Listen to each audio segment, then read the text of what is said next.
discapacidad, porque en el texto original de la Constitución sigue apareciendo personas con deficiencias, ¿vale? Y una de las razones que se lleva pidiendo hace muchos años, que cuando alguien pase por la puerta de la Constitución y se le ocurra abrirla para cambiarla, por favor que nos cambien esto.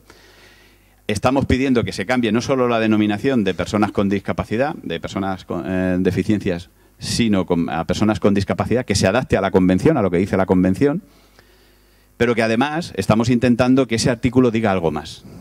Y entre las cosas que queremos que digan, se hable de inclusión social, de igualdad de oportunidades, de equidad, etcétera, ¿no? Ahí está siendo complicado, porque claro, cuando le planteas a los grupos políticos el modificar la Constitución para esto y se quiere cambiar, claro, nuestro ideal, ¿cuál hubiese sido? Que estuviese dentro del cuerpo de los artículos de derechos fundamentales, ¿no? Del 14 al 29.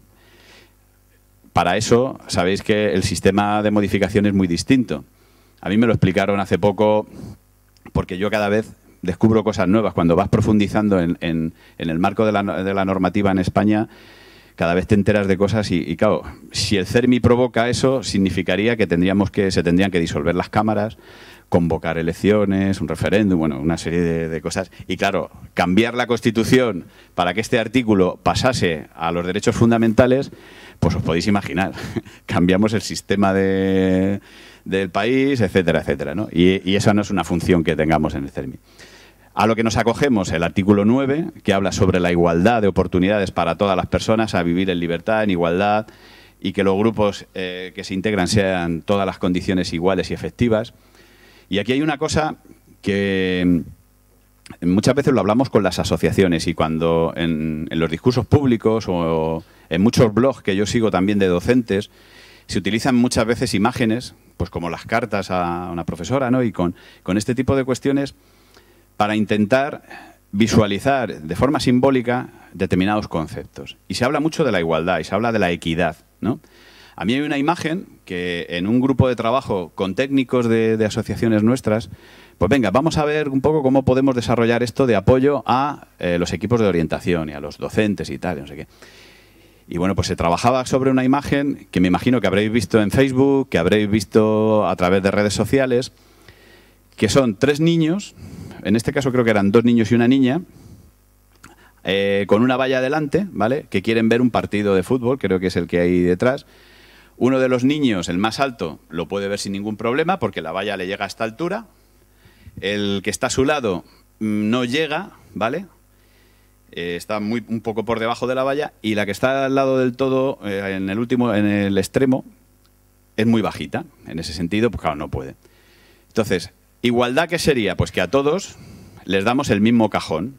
Al que ve, ¿no?, al que está por encima, al que está en medio y demás. Claro, si yo les doy el mismo cajón, el que está aquí pues va a estar mucho más por encima, el que está en el centro va a conseguir ver sin problema, pero la niña, que es más bajita, pues no va a conseguir ver, ¿vale? Y dicen, bueno, pues eso es igualdad. ¿Por qué? Porque les estoy dando a todo el mundo lo mismo, ¿no? Les estamos dando a todos el mismo cajón. Siguiente, para explicar lo que es la equidad. Equidad es dar a cada uno lo que necesita. Lo que necesita es que a este de aquí no necesita cajón, por lo cual no le voy a dar el cajón. A este le doy un cajón y a la niña le doy 2 para que pueda ver. Vale. Esa es la reflexión lógica. Dijimos, joder, pues qué bien, oye, qué original y tal. Pero insistíamos más. Claro, pero el problema, y es algo que estoy de acuerdo con lo que apuntaba justo, que la sociedad nos pone barreras y vamos poniendo nosotros mismos las barreras. Y no sé quién fue el que dijo, pero narices, ¿no sería más fácil tirar la valla? ¿No? Digo yo. Pues en lugar de buscarnos y complicarnos la vida, buscando cajones y buscando no sé qué. Y eso no lo llevamos a decir, ¿por qué nos complicamos tanto la vida? Que si los apoyos, que si no sé qué, tal. Cuando el problema es que muchas veces no identificamos adecuadamente las barreras, esas vallas, y lo que tendríamos quizá que orientar estas políticas, y para eso tenemos los recursos y los instrumentos, que es la normativa, para tirar las barreras, no para que luego, una vez que tiremos las barreras, pues a lo mejor lo que hay que buscar son 3 sillas para que los 3 estén sentados tranquilamente, ¿no?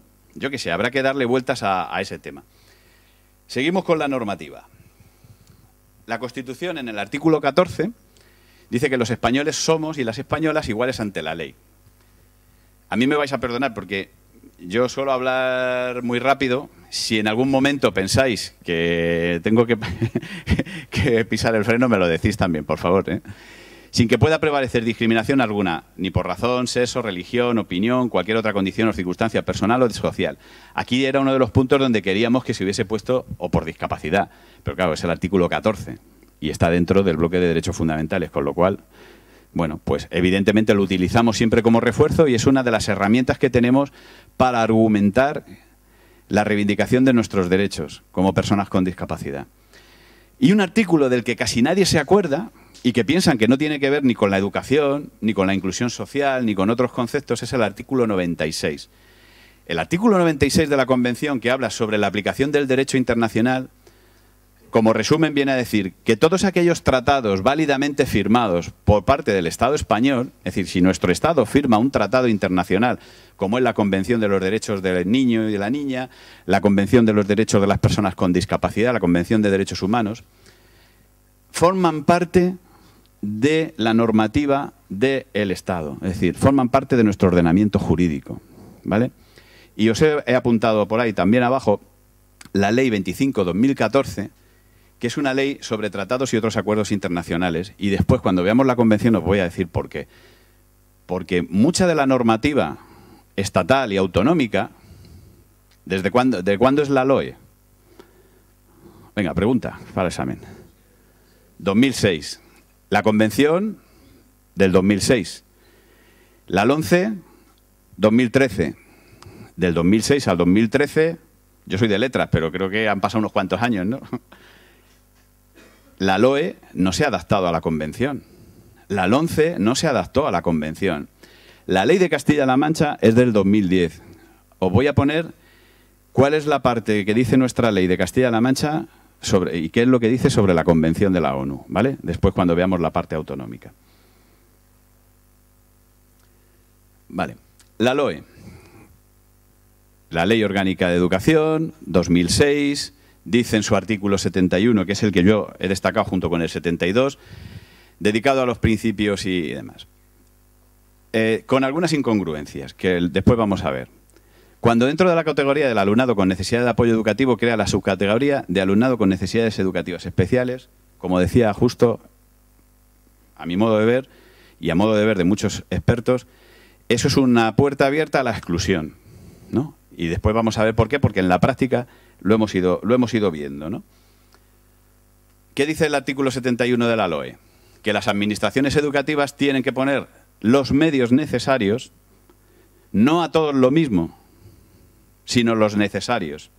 Porque muchas veces, y de hecho con los directores generales que hay ahora, con los que hubo en el gobierno anterior, con los que hubo en el anterior, yo ya no sé, a lo mejor habrá centros donde se necesiten 3 PTs y a lo mejor hay un centro donde solo necesiten 1 o ninguno. ¿Qué ha dicho este hombre? Como que ninguno. Tiene que haber un centro como mío, o sea, un PT por centro y un orientador por instituto. ¿O por qué 1? ¿Y por qué no 3? ¿O por qué 2? ¿O por qué no pueden haber otros profesionales que hasta ahora, y ahora es una de las cosas que vamos a ver después en el nuevo decreto, no están interviniendo o colaborando en el entorno educativo? Ojo, que intervenir no significa que los profesionales que no somos docentes vayamos a clase a decirle a un docente cómo tiene que hacer su trabajo. No, al revés. Nosotros estamos cansados de oír a los docentes, y estos señores que están en atención a la diversidad de las provincias también, necesitamos apoyo, necesitamos recursos. ¿Cómo hago esto? Me han pedido unas adaptaciones, yo no sé cómo hacerla. Tengo un chico con estas características, una chica así. Dame materiales, dame apoyo, dame recursos. ¿Hay alguna asociación que trabaje esto? Y a nosotros nos llaman continuamente y me consta por el trabajo que hacéis, pues eso, que están en muchas provincias, sí, que están en contacto directo con nuestras entidades para intentar hacer esto, es decir, dar a cada uno los medios necesarios. ¿Para qué? Para que todo el alumnado alcance su máximo desarrollo personal. El máximo desarrollo personal significa que tiene que cumplir con los objetivos que marca el currículo para su etapa. El máximo desarrollo personal es algo que habría que definir y que eso no se ha definido nunca. Corresponde a las administraciones asegurar los recursos necesarios. ¿Para qué? Para aquellos que requieran una atención educativa diferente a la ordinaria, que esto también lo vamos a ver, por presentar necesidades educativas especiales, dificultades, Bueno, es cuando se introduce por primera vez todo este diferencial de etiquetas que decía justo al principio y que con carácter general todos estos apoyos y todas estas premisas y todos estos recursos pues tienen que ser para todo el alumnado. Las administraciones educativas establecerán los procedimientos y recursos precisos para identificar tempranamente, e insisto, tempranamente, las necesidades educativas específicas de los alumnos y alumnas a las que se refiere el apartado anterior. Este punto ha sido fundamental y está siendo una de las de los debates, ¿no?, que están teniendo todas las comunidades autónomas, porque claro, la educación, ¿cuándo empieza la educación? A los 0, a los 1, a los 2, a los 3, a los 6 es obligatoria, de 3 a 6 es optativa, de 0 a 3 hay niños que van a escuela infantil y otros no. ¿Y cuándo acaba? A los 16, a los 16 más 1, 16 más 2, a los 21, si están en un centro de educación especial, de los que ahora hablaremos también. Con esto de la identificación temprana, vuelvo a sacar el puzzle otra vez del bolsillo, ¿no?, entre lo social, lo educativo, y meto una pieza más en el puzzle, lo sanitario, ¿vale? ¿Por qué? Estamos en un proceso ahora súper interesante en Castilla-La Mancha. Y de hecho algunos de vosotras y de vosotros probablemente hayáis participado en él. Creo que solamente falta una jornada o dos ahora esta semana para trabajar con los equipos con los orientadores y orientadoras de cada provincia por el tema de la atención temprana. Cuando tenemos niños y niñas de 0 a 3 años en los que se está trabajando desde el ámbito de la escuela infantil, ¿vale?, se está trabajando muchas veces en las propias entidades del tercer sector, que gestionamos básicamente el 90% en Castilla-La Mancha de los recursos de atención temprana. Se está trabajando desde la familia. Incluso hay muchas familias que, además de todo eso, se trabaja alternativamente con otros profesionales de apoyo. Que eso también luego ya sería un debate para otra jornada, ¿no? Cuanto más mejor o cuanto más peor, que muchas veces nos pasa a los propios padres y madres, ¿no? Pensamos que todo es poco para nuestros hijos y hay veces que los sobreestimulamos, los saturamos de tratamientos, de apoyos, cuando en realidad lo que tendríamos que hacer es ver en el entorno en el que este chico o esta chica se está desenvolviendo y qué profesionales están trabajando. A lo que me refiero de la importancia de la identificación temprana es que hasta ahora muchos de estos sistemas de apoyo eran compartimentos estancos. ¿Qué quiere decir? Que lo de bienestar social era para bienestar social de 0 a 3 y una vez que al niño le escolarizamos, de 3 a 6 años, educación. Y educación, en estos últimos años, ha habido un problema y es que se ha dicho, según una norma, que después vamos a hablar de ella, de Castilla-La Mancha, que la atención temprana se realiza en el ámbito educativo. Pero claro, el ámbito educativo trabajan muchos profesionales y trabajan muchos y hay muchos recursos, empezando por la propia familia. Y con unos conceptos que estamos cambiando también y con un modelo que estamos cambiando. Con un modelo que se basa en la familia, la planificación centrada en la familia, en el entorno natural. ¿Qué quiere decir? Que si no hay conexión entre el sistema de bienestar social, el sistema educativo y cuando además interviene el sistema sanitario, porque a las que tengáis hijos e hijas, a los que tenemos hijos e hijas de 0 a 3 años, yo no sé vosotras y vosotros, pero yo me pasé prácticamente, raro era el mes que no iba 2 veces al médico. Pues cuando no es la otitis, son los mocos, el no sé qué, la laringitis, el no sé cuántos. Y ahí estamos viendo y es donde se van detectando muchas de las circunstancias y muchos de los problemas que, si los vamos detectando precozmente, nos van a ayudar a ir mejorando la respuesta en el ámbito educativo, en el ámbito social y dentro de la familia. Ahora mismo, es lo que os decía, estamos en un momento dulce, en el sentido de que hay una buena voluntad por parte de la Administración regional de que esto se ponga de una vez encima de la mesa con una labor de coordinación entre los 3 subsistemas, junto con el tercer sector. Se está trabajando con los equipos de orientación. El nuevo decreto de inclusión educativa en Castilla-La Mancha habla de los equipos de transición, ¿vale? Equipos de transición, que quiere decir que no es que se van a crear equipos que en una provincia va a haber una panda de señores y señoras y familias que se van a llamar equipo de transición de Ciudad Real, no. Cada niño tiene su propio equipo de transición.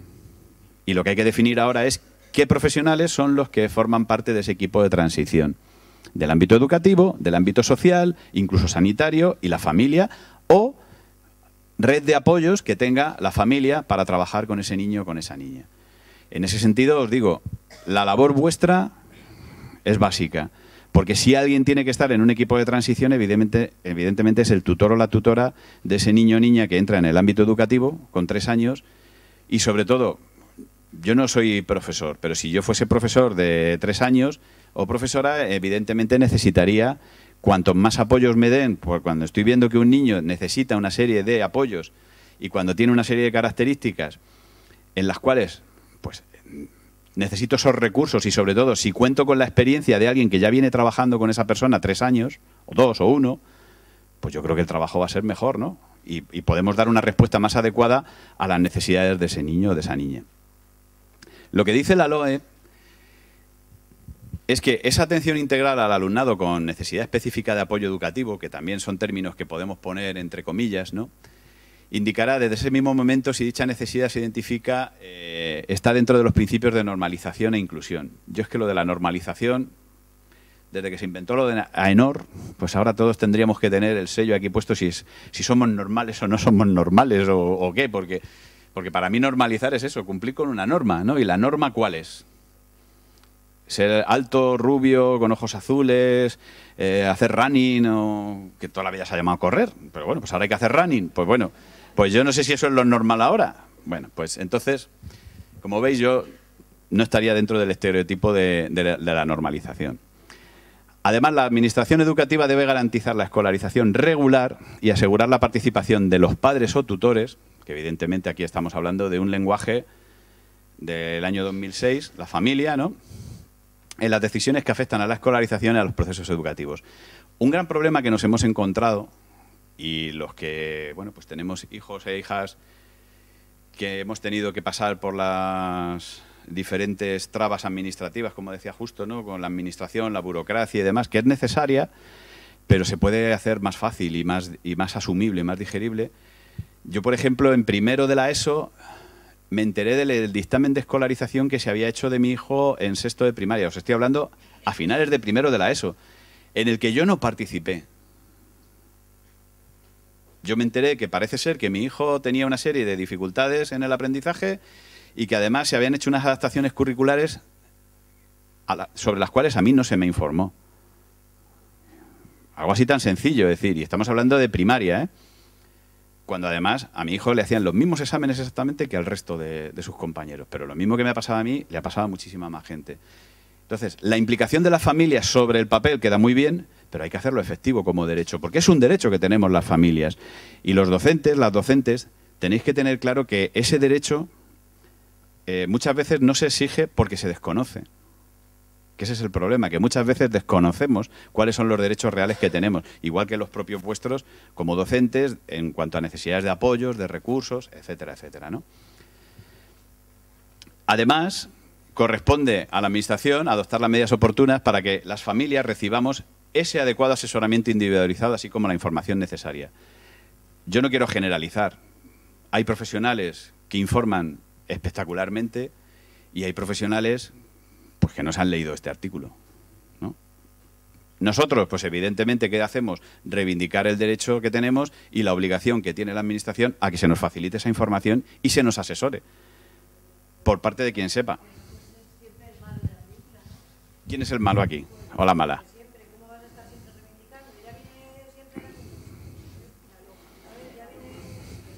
Tú imagínate si las sufragistas no hubiesen reivindicado el derecho a voto, pues ahora mismo las mujeres no podrían votar.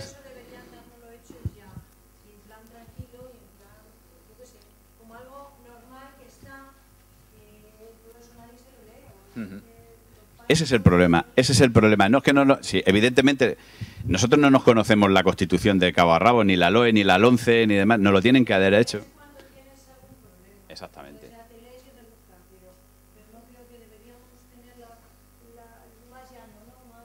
Más fácil y más accesible.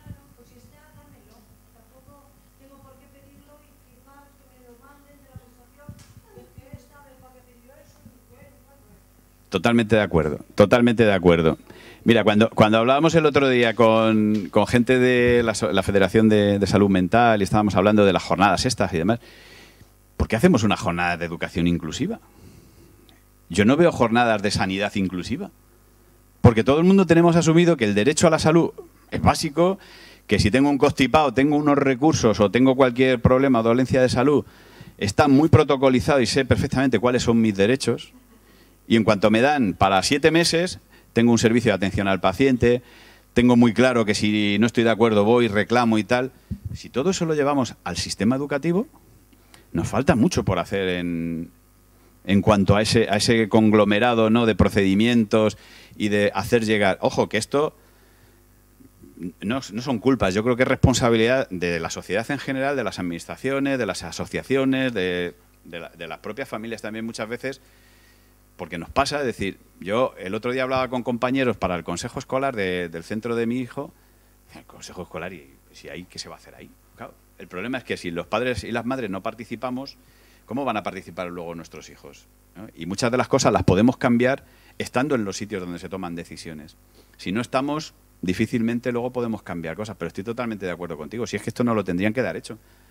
Es que si nos tuviésemos que conocer al dedillo, y estamos hablando de una parte mínima de los derechos, imaginaros pues, la vivienda, el transporte, la salud, el consumo, la cantidad de derechos que tenemos, por ejemplo, como consumidores, es increíble. Claro, solo nos hacemos cargo de ello cuando tenemos un problema, cuando nos han estafado en un negocio por internet, nos han quemado los pantalones en la tintorería o la chaqueta. Es decir, salvando las distancias, pero son ejemplos que tendríamos que tener en el día a día también, ¿no? No sé cómo vamos de hora. Bueno, el artículo 72. Voy a ir más rápido. Para alcanzar los fines que señala el artículo 71, las administraciones deben disponer del profesorado y especialidades correspondientes y profesionales cualificados. Yo doy por hecho que los profesionales que estáis trabajando en educación sois todos cualificados y cualificadas y estáis todos cualificados y cualificadas. Algo de lo que insiste mucho y en lo que se insiste por parte de los docentes cuando tenemos las reuniones periódicas o vamos a este tipo de encuentros, y además es que es una realidad, es que no podemos ser expertas en todo y expertos en todo, y es verdad. Muchas veces la normativa va más rápida, muchísimo más rápida que la formación que se tiene. Estoy hablando aquí de los docentes y las docentes porque estamos hablando de educación, pero si me voy a otros ámbitos pasa lo mismo.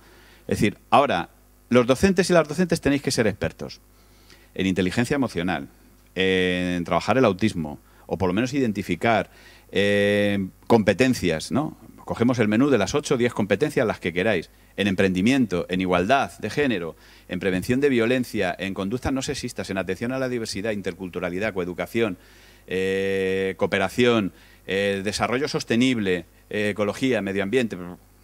Madre mía. Volvemos al Renacimiento, ¿no? Es decir, es verdad, tenemos que generar de nuevo un humanismo en la escuela, pero si no dais abasto, no dais abasto. Mi mujer acaba a las 11 de la noche todos los días recortando las letras, el no sé qué, el no sé cuánto, y preparando ahora el proyecto de la luz y el no sé qué, no sé cuánto. ¿Cuándo vais a formaros en eso? ¿Cuándo vais a...? No dais abasto. Yo ahí sí que rompo una lanza por los ponentes, y es que es así, por los docentes. ¿Qué quiere decir? Pues que evidentemente hay determinados aspectos en el ámbito educativo donde tenemos que empezar a ser imaginativos, imaginativas, e innovar socialmente, dejar de cargar, porque la solución realmente para la inclusión es que en un aula haya, en lugar de un docente, 2 o 3, o como en Finlandia, que hay algunas aulas con 6 niños o 7 y tienes 3 docentes. Pues a lo mejor sí, oye, mira, pero a lo mejor también tenemos otros profesionales y otros equipos y otros recursos que pueden empezar a trabajar en la escuela para favorecer y apoyar a los docentes. Yo creo que también, ya os digo, que no sé si será esa la solución o no, o una de las soluciones, pero hay que empezar a diseñar otros modelos de programación, otros modelos de, como dice la profesora y orientadora Coral Elizondo, empezar a hacer diseños accesibles del aprendizaje, ¿no? Es decir, diseño universal del aprendizaje, ¿para qué? Para que lo que yo estoy diseñando en este centro valga en cualquiera, pero sobre todo para que puedan entrar todas aquellas posibilidades, potencialidades que tenemos, y que basemos la enseñanza en las potencialidades, no en las barreras. Porque muchas veces, ¿qué nos pasa? Pues claro, si es que son obviedades, son cuestiones de sentido común. ¿Que no es fácil? Claro que no, porque si fuese fácil, el que inventase esto se había forrado, claro. Se había retirado ya del sistema educativo y de todo, ¿no? Bueno, no quiero insistir más con la... me voy. Los centros contarán con la debida organización escolar y realizarán las adaptaciones y diversificaciones curriculares, de las que hablaba antes justo, precisas para facilitar y demás. Es decir, estamos viendo que si todos no podemos ir de aquí a la ermita por el camino, pues habrá alguno que le tengamos que hacer otro camino alternativo, porque por este camino no va a poder ir todo el mundo, ¿no? Las diversificaciones curriculares sabéis que desaparecieron, ahora se llama PEMAR. Según el informe que yo he estado leyendo esta semana con la modificación de la LOMCE, el PEMAR era, bueno, pues nos salimos del camino con los de segundo, tercero, pero al final va todo el mundo otra vez a cuarto. Es decir, vamos a estar 2 años aquí, vamos a hacer unas cosas, lo vamos a hacer más fácil, ¿no? Se supone, vamos a adquirir las competencias básicas en determinadas materias, pero luego en cuarto todo el mundo pasa por el mismo sitio, ¿no? Todo el mundo al embudo. Lo que yo he leído ahora de la LOMCE es que se pretende hacer tercero o cuarto, ¿no? Para que todo el mundo tenga esa facilidad, incluso empezar desde segundo, ¿no? Que desde segundo se pueda ir trabajando.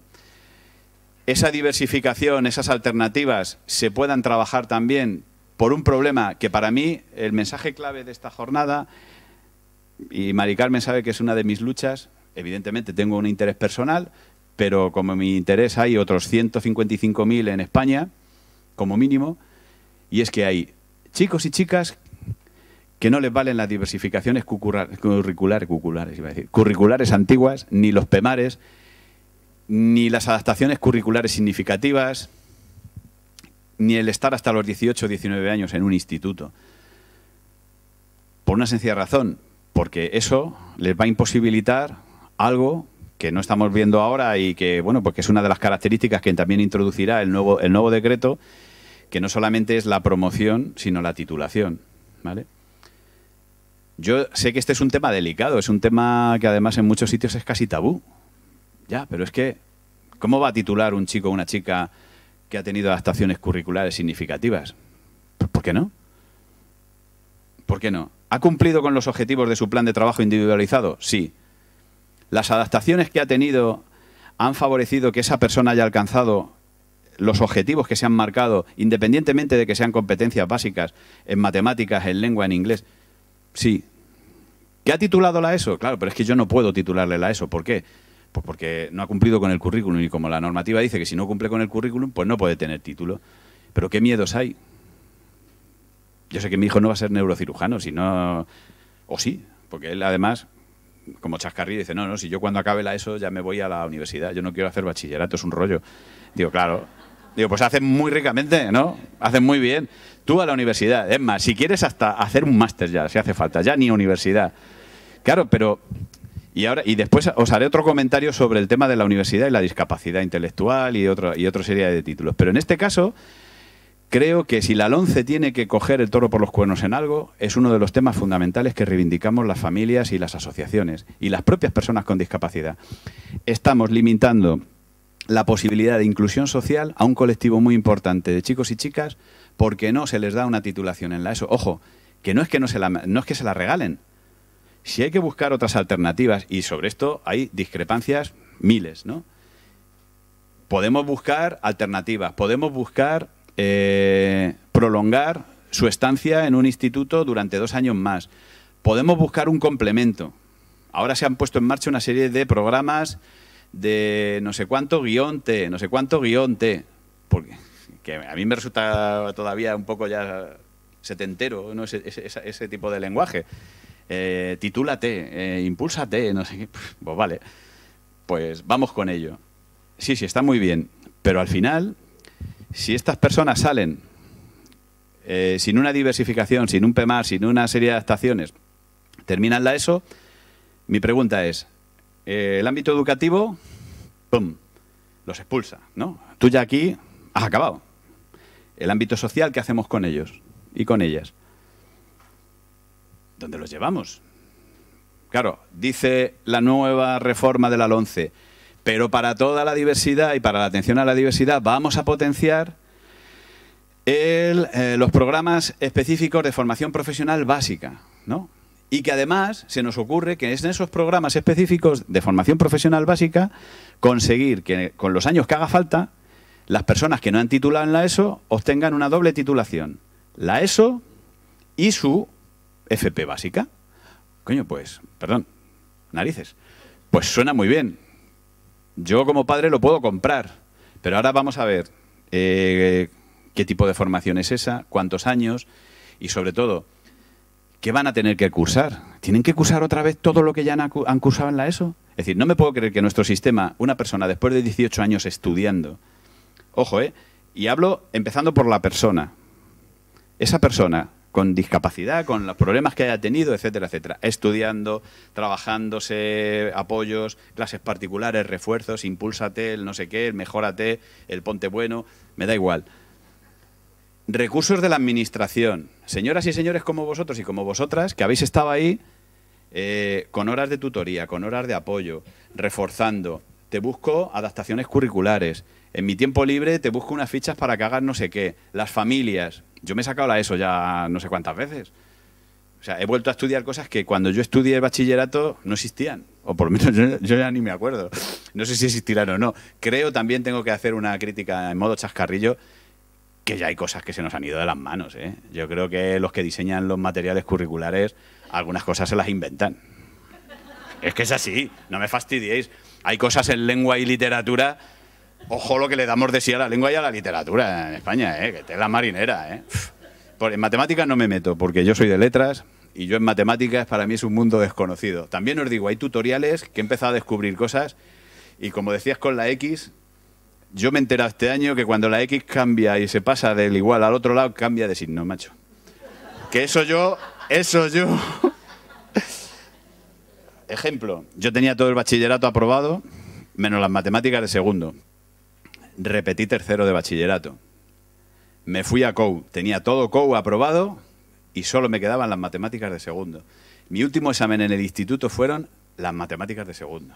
Que saqué un 6, pero las matemáticas de segundo, con los límites y esas cosas. Pero bueno, como tenemos límite de tiempo, vamos a ir avanzando. ¿Inclusión educativa después de la LOE? Sí, pero no. Nos quedamos ahí en un artículo 74, que volvemos a insistir. La escolarización de este alumnado en unidades o centros de educación especial podrá extenderse hasta los 21 años, solo se llevará a cabo cuando sus necesidades no puedan ser atendidas en el marco de las medidas de atención a la diversidad, etcétera, etcétera. No, es que quedaba bien, estaba bien, pero al final volvemos a lo mismo. Yo no voy a abrir el debate aquí, salvo que queráis que lo abramos, sobre los centros de educación especial. Simplemente, no, lo vamos a ver al final con lo que dice la Convención y con lo que nos han dicho ya varios rapapolvos que nos han dado desde el Comité de Derechos Humanos de Naciones Unidas sobre la situación de la educación en España. No podemos tener dos sistemas paralelos, no hay colegios para rubias y para rubios y otros para morenos y morenas, ¿no? Es decir, no podemos generar dos subsistemas educativos de momento, que eso no quiere decir que nos los carguemos todos y que nos los carguemos ya. Y perdonad la expresión carguemos, no. Lo que tenemos que hacer es generar un debate tranquilo, reflexivo, y ver de qué manera podemos articular lo que dice la Convención con las necesidades de cada niño, de cada niña. Lo que hablábamos de la caja, ¿no? Ese es el problema que tenemos. Y evidentemente, ¿la solución es fácil? No. De hecho, hay movimientos ya dentro del propio movimiento asociativo nuestro, enfrentadas, no, pero con opiniones diferentes. Unas que no hay que acabar con los centros de educación especial, que hay que seguir, y otras todo lo contrario, que cuanto antes mejor. Nuestra ley ya prevé la transformación de estos centros de educación especial en centros de recursos, ¿no? Y de apoyo específicos, pues, para la atención a la diversidad. Vale. La LOMCE. Voy a pasar de soslayo porque como no sabemos cómo va a quedar, pues aboga fundamentalmente por la excelencia, ¿no? Con X, por la competitividad, aboga por una serie de planteamientos que le da mucha importancia a los resultados, al rendimiento, a la evaluación externa a fin de conseguir también un ranking de centros. Es decir, yo creo que ahí es como comentaba justo al principio, pasamos de un extremo al otro, ¿no? Pasamos de intentar acabar con la exclusión y favorecer la inclusión a vender la excelencia mal entendida, ¿no? Incluso, bueno, también os digo, en una de las cuestiones que he leído esta semana, el tema de la autoevaluación del profesorado y algunas cuestiones está generando también ahí una serie de...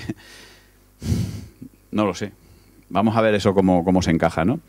Del análisis y valoración que hemos hecho de la LOMCE, de hecho nosotros como CERMI presentamos una denuncia al Defensor del Pueblo cuando salió la LOMCE porque entendíamos que atentaba contra los derechos de la inclusión de las personas con discapacidad y sobre todo que se generaban nuevos espacios de exclusión dentro del entorno educativo, ¿no? Voy a pasar... Hay algunos artículos de María José Alonso. Castilla-La Mancha, ¿la conocéis? ¿No? Nuestra región. Castilla-La Mancha en 2010 aprobó la Ley de Educación, la Ley 7/2010, y me voy a la exposición de motivos. Y aquí me voy a permitir, desde, bueno, por lo que me dan las canas también y al haber estado en algunos momentos de la historia de esta región, en las cocinas, ¿no? Cocinando, esta exposición de motivos no era la original que tenía la ley. En una reunión que tuvimos desde el CERMI con la consejera de Educación 3 días antes de que se acabase la fase de enmiendas a la Ley de Educación, dijimos, bueno, no pinta mal, pero ¿dónde está la Convención de la ONU en esta Ley de Educación? Y en esa misma tarde, la que entonces era consejera de Educación, llamó a las Cortes, habló con el grupo que estaba en el gobierno, oye, que se nos ha pasado esto. La única referencia dice... en esta ley se asumen los compromisos internacionales adquiridos por España al ratificar la Convención de Naciones Unidas de 13 de diciembre del 2006 sobre los derechos de las personas con discapacidad. Y en el artículo 64 se habla de la respuesta a la diversidad. ¿Coincido con tu nombre?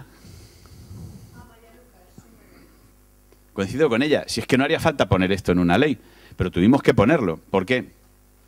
Porque si ya dice la Constitución que todo lo que apruebe el Estado y que se firme a nivel internacional será de aplicación a la normativa del Estado y en este caso de Castilla-La Mancha, pues evidentemente es para poner... ¿Y cómo no iba a ser así? Pero tuvimos que ponerlo y se puso en la ley, ¿no? ¿Para qué? Para que se hiciese mención específica y expresa a que todo lo que desarrollamos a partir de esta ley, decretos, órdenes, instrucciones, etcétera, etcétera, tuviese en cuenta los principios de la Convención. Después veremos si ha tenido más éxito o no. En algunos aspectos sí, en otros pues no tanto. El artículo 125 habla de los centros de educación especial, que es lo que os decía, se tiene en cuenta la Convención, pero seguimos hablando de generar un modelo paralelo. Nos quedamos a medias. Es decir, es esa situación de insatisfacción que, bueno, pues sí. Y luego, en casi todo lo que tiene que ver con atención a la diversidad, habla específicamente de alumnado con discapacidad física o sensorial. Los apoyos para la discapacidad física o sensorial. ¿Y el resto de discapacidades? ¿No tienen que contar con apoyos? Sobre todo me refiero a escuelas de idiomas, temas de escuelas de música, artes dramáticas... Solo pueden estudiar idiomas alumnos con discapacidad física o sensorial. Nosotros tenemos chavales con Asperger que controlan 3 idiomas. No lo sé, es decir, hay cuestiones ahí que se nos quedaban un poco... Evidentemente, aquí se apuntaba a lo que os decía, que los centros de educación especial se configuran como centros de recursos educativos abiertos a los profesionales de su ámbito geográfico y a la comunidad.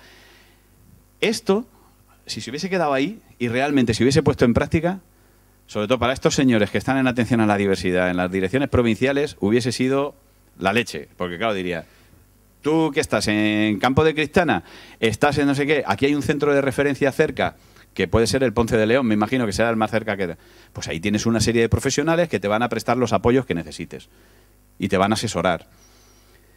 Pero solamente se quedó en eso. Es decir... Ha costado desarrollar esa parte, porque al final, claro, ¿en qué se han convertido los centros de educación especial? Pues en la atención, básicamente, ojo, no quiero generalizar, pero la mayoría en la atención específica del alumnado que se tiene dentro, ¿no? Bastante están los profesores de los centros para atender y en algunos casos con listas de espera, y este año pasado se abrió uno nuevo en la zona de la Sagra porque había colegios en Toledo que estaban saturados y con listas de espera. Que eso es un debate que hay que poner encima de la mesa y que, bueno, pues que a nivel político para la siguiente legislatura creo que son 4 años donde da tiempo a modificar y a transformar este sistema, ¿no? Y en ese sentido, evidentemente, la opinión de los que estáis en el día a día será básica, ¿no?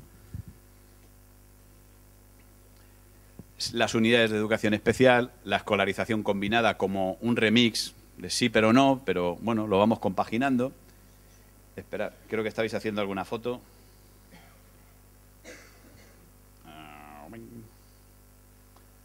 Joder, me he ido al final. También me vais a perdonar que soy un poco mal hablado, ¿eh?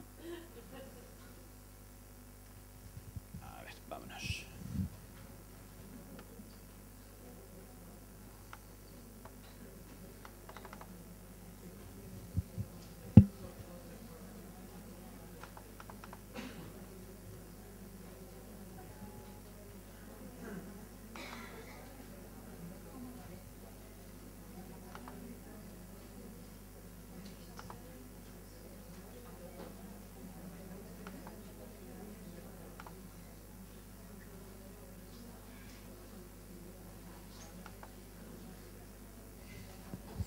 ¿Cómo vamos?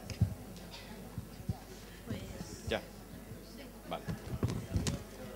Bueno, me meto en el ámbito social, 5 minutos y acabo. En el ámbito social, la Ley General de los Derechos de las Personas con Discapacidad, el Real Decreto Legislativo que refundió siguiendo los principios de tanto del acuerdo que tenía España con Naciones Unidas de implicar en toda su normativa la Convención, en 2013 se unieron 3 leyes, ¿no? La LISMI, ¿os acordáis? En 1982, la Ley de Integración Social del Minusválido, que se llamaba entonces, se unió la Liondau y, bueno, pues se intentó buscar en ese texto refundido una ley que realmente reflejase lo que dice la Convención, ¿no? Y en el 2012 la Ley de Adaptación de la normativa española a la Convención nos obligaba a tener una normativa de referencia donde se incluyera todos los ámbitos que afectan a las personas con discapacidad, ojo, garantizando derechos subjetivos, derechos de ciudadanía y además derechos fundamentales, que es una de las cuestiones básicas que viene a introducir la Convención de Naciones Unidas. Que los derechos de las personas con discapacidad se ponen en clave de derechos humanos. Ya es que mi gobierno es muy sensible con los discapacitados, es que yo tengo una familia que tiene la discapacidad en casa y yo en esto pues estoy como muy motivado y tal. No, es que ya no es cuestión de eso, mire usted. La cuestión es que esto es un derecho humano, ¿vale? Entonces, a partir de ahí, bueno, pues la Ley General de los Derechos de las Personas con Discapacidad reconoce cuáles son las situaciones de exclusión, el tema educativo, intenta definir adaptándose a ese concepto que os decía al principio del artículo 1 de la Convención, qué se entiende por persona con discapacidad, para que todos y todas entendamos lo mismo y hablemos de lo mismo, que por eso es lo que decíamos, si no es una cuestión de capricho o de norma o de resistencia al cambio, es que si vamos a bienestar social y las que estáis aquí que sois trabajadoras sociales, yo voy a solicitar un certificado de grado de discapacidad, me lo dan, porque existe, y la normativa dice eso. Yo no puedo solicitar un certificado de diversidad funcional, no puedo pedir un certificado de capacidad diferente, ¿no? Pues me van a decir, ¿y eso qué es? Hay una serie de derechos que están ahí protocolizados, que no nos gustan, pues cambiemos las normas. Pero hasta que no tengamos otras normas es a lo que nos tenemos que ceñir, ¿no? Sobre educación inclusiva habla el artículo 16 y el artículo 18. El artículo 18 introduce algo que también es otro de los conceptos que me gustaría dejar clara en esta presentación y que es algo que tenemos que hacer mucho más uso de ellos. La Convención de Naciones Unidas, en su artículo 24, habla de los ajustes razonables, ¿no? Y aquí la Ley General de Derechos también habla de los ajustes razonables. Ajustes razonables son aquellas adaptaciones que se tienen que hacer, ¿no?, para solventar una situación de diferencia, de dificultades, etcétera, y siempre y cuando no suponga una carga desproporcionada para la administración en este caso, pero con una diferencia con respecto a otros conceptos anteriores. La carga de la prueba en este caso la tiene que aportar la administración, es decir, tú me tienes que demostrar que realmente eso es desproporcionado para ti. Es decir, poner una rampa o poner un ascensor en el instituto o en el colegio, porque no sé si lo sabréis, pocos, porque es verdad que en los últimos años se han mejorado, pero todavía hay centros educativos que no tienen ascensor. Lo cual supone, y claro, pero de todo es que hay clases en la segunda planta. Y es que no solamente hay alumnos con discapacidad, es que también hay profesores y profesoras con discapacidad, padres y madres con discapacidad, que muchas de las cosas no se podrán hacer y no estamos generando igualdad de oportunidades ni estamos siendo equitativos si ya tenemos barreras físicas en los centros. Ajuste razonable, carga de la prueba por parte de la Administración. ¿Por qué pongo esta cara triste? Porque también la Ley General de Derechos vuelve a insistir en los centros de educación especial, pero no da una respuesta a la demanda social que había en ese momento, ¿no? Como decía antes, justo, está bien, pero vamos a un modelo de integración enmascarada de la denominación inclusiva, ¿vale? Pero no deja de ser un modelo de integración. Para terminar, la Ley 7/2014 de Garantía de los Derechos de las Personas con Discapacidad de Castilla-La Mancha. En su artículo 7 se garantizan determinados derechos básicos, hay una relación de casi 15 derechos básicos, el derecho a la accesibilidad universal, el derecho a la igualdad de oportunidades, el derecho a la educación. Esta ley me la conozco bastante bien, porque estuve trabajando en ella prácticamente 2 años. Coordinación de los recursos y servicios dirigidos a personas con discapacidad fue una de las primeras leyes en España que metió esta denominación y sobre todo que metió un artículo por lo que decía al principio de la atención temprana. La educación no es solo cosa de educación, igual que la salud no es solo cosa de sanidad, o el bienestar social, o los servicios sociales, o los derechos sociales solo de bienestar social. Ahí hay que coordinarnos, ¿no? En cuanto a educación, este artículo quizá fue, junto con el de los centros especiales de empleo, el más polémico que hubo. O sea, estuvimos una semana dándole vueltas a cómo se redactaba este artículo. De la propuesta que nosotros hicimos a lo que al final se acordó en las Cortes, hubo bastantes diferencias. ¿Por qué? Pues porque evidentemente dice que la consejería competente en materia educativa garantizará a los alumnos con discapacidad una educación inclusiva de calidad que posibilite lograr su máximo desarrollo personal. ¿Os acordáis de la Constitución? El artículo 27 con el que empezábamos, intelectual, social, emocional. Vale. Nosotros aquí lo que decíamos era, en materia educativa garantizará a cada alumna, a cada alumno, no a los alumnos, porque a los alumnos, no, a cada alumno, es decir, a lo que íbamos de la caja. A cada uno hay que darle lo que necesita, porque en general, eso evidentemente se nos quitó, no querían que pusiésemos lo de cada alumno, tampoco querían que apareciese la palabra apoyos, porque los apoyos en clave económica y en clave administrativa es pasta, PT, AL, no sé qué, AT, ¿no? Es que los apoyos son muchas más cosas, son mucho más profesionales y hay cosas y apoyos que no cuestan dinero, valen mucho pero no cuestan dinero. Bueno, pues es cuestión de explotar ese sistema, ¿no? La educación de calidad, con principios de inclusión educativa, etcétera, etcétera. Vais a ver que también, con la misma finalidad, los responsables de la orientación elaborarán un dictamen y una propuesta de intervención al inicio de la escolarización de una etapa educativa o siempre que la valoración realizada se derive la conveniencia de pasar de una modalidad normalizada de escolarización a otra de carácter extraordinario o viceversa.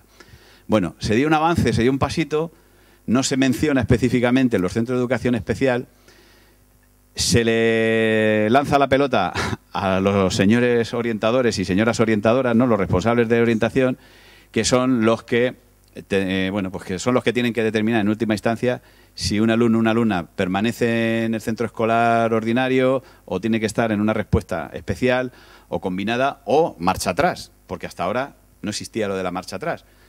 Entonces ahí, igual, se avanzó, pero seguimos estando en la misma barrera, ¿no?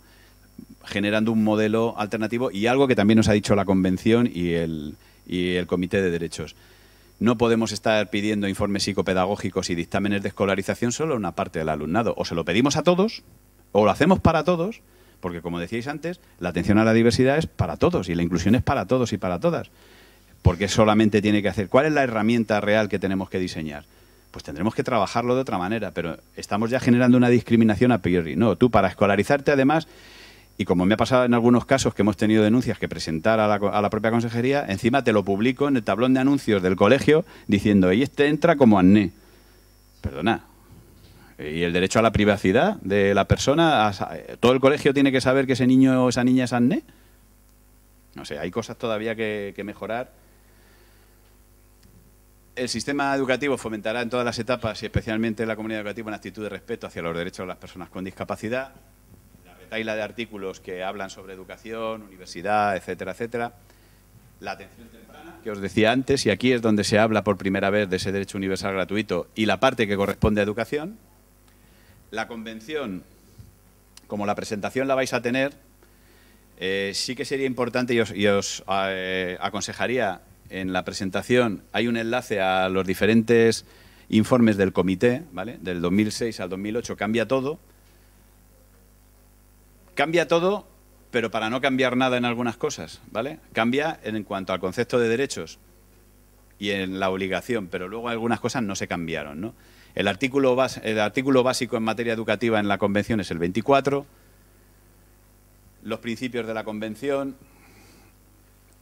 y me gustaría acabar, bueno, lo que os decía, con los ajustes razonables, la cláusula contra el rechazo, que es otra de las cosas que aporta el... Es decir, hay una parte importante y es que a la familia y a la persona interesada, la Convención le dota de una facultad y es esa cláusula de rechazo, es decir, yo tengo derecho a no estar de acuerdo. Aunque nuestras leyes digan otras cosas, esas leyes se tienen que adaptar a esto, ¿vale? Y de hecho ya hay sentencias a favor de familias que se han acogido a este derecho y hay jueces que han dictado sentencia favorable a la familia, ¿vale? Claro, ir a los tribunales dice, más vale un mal acuerdo que un buen juicio, ¿no? Pues desde el 3 de mayo, fecha de entrada en vigor, el instrumento jurídico internacional de las Naciones Unidas es derecho positivo nacional, ¿vale? Se agrega y se integra en el ordenamiento normativo español y sus principios, valores y mandatos son parte insolayable de su legislación y de su acción pública, incluida la judicial. Esto lo dijo nuestro presidente estatal, Luis Cayo, delante de bastantes magistrados, ¿no? Es decir, lo que dice la Convención de la ONU se está utilizando ya en las sentencias para argumentar la falta de educación inclusiva en muchos recursos, ¿no? Estas son las conclusiones de los comités. Os pongo los enlaces. Estos son los 4 informes que hemos tenido desde que se aplicó la Convención en España, ¿vale? 2013, 2014, 2016 y 2017. El último del 2017 responde fundamentalmente a 2 denuncias. Una que hizo la asociación Solcom, muy bien argumentado, sobre la discriminación, la falta de inclusión educativa en muchos centros a nivel nacional, y la denuncia que hizo CERMI. El Comité de Naciones Unidas mandó un equipo de expertos a España, a diferentes comunidades autónomas, a visitar centros, a hablar con familias, con docentes, con profesores, con responsables políticos, y es un informe bastante demoledor en ese sentido y nos pone... A ver, que no somos los únicos, ¿eh? A ver, nos pasa un poco como con lo de las sentencias del Tribunal de Estrasburgo. Pensamos que porque el Tribunal de Estrasburgo nos ha puesto una sentencia esta semana encima de la mesa somos malísimos. De 1000 y pico sentencias, solo 8 afectan a España. Pero ¿eso qué quiere decir? Que España tiene que ponerse las pilas como Estado y nosotros como comunidades autónomas adaptarnos a lo que nos dice la Convención. Ese, si le conocéis, soy yo. Hay una parte que no he puesto aquí. Nosotros en redes sociales fundamentalmente estamos activos en Twitter, que es @CermiCLM. Nuestro perfil de Twitter es muy sencillo. Estamos en Facebook, tenemos una página web que es cermiclm.org, ¿vale? Y, bueno, pues cualquier cuestión, cualquier iniciativa que tengáis, nuestra puerta está abierta a todo el mundo. Tenemos abierto el teléfono prácticamente las 24 horas para consultas, demandas, cuestiones que queráis. Y me gustaría acabar con una recomendación, que es lo que os decía antes. Este libro se llama La educación inclusiva como mecanismo de garantía de la igualdad de oportunidades, no discriminación de las personas con discapacidad. Una propuesta de estrategias pedagógicas inclusivas. Este libro ganó el Premio Derechos Humanos el año pasado del concurso de Derechos Humanos que organiza CERMI a nivel estatal. Está escrito por la profesora Marta Medina García, que es profesora de la Universidad de Jaén, que además la tendremos en Toledo el día 12 de diciembre en el foro conmemorativo de los 20 años del CERMI, donde vamos a tener un foro de trabajo que vamos a hablar pues de igualdad de género, mujer y discapacidad, educación, empleo, accesibilidad universal, autonomía personal y dependencia, etcétera, etcétera. Entonces, no sé si hay alguna pregunta, algún debate o planteamos el debate después. Yo me puedo quedar hasta las 2:30 más o menos. O sea que, café, ¿no? Bueno, pues muchas gracias.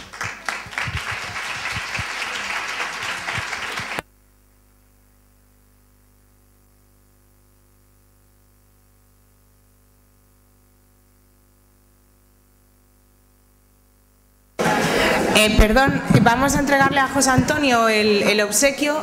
Luis Miguel, por favor, ¿nos acompañas en la entrega? Gracias.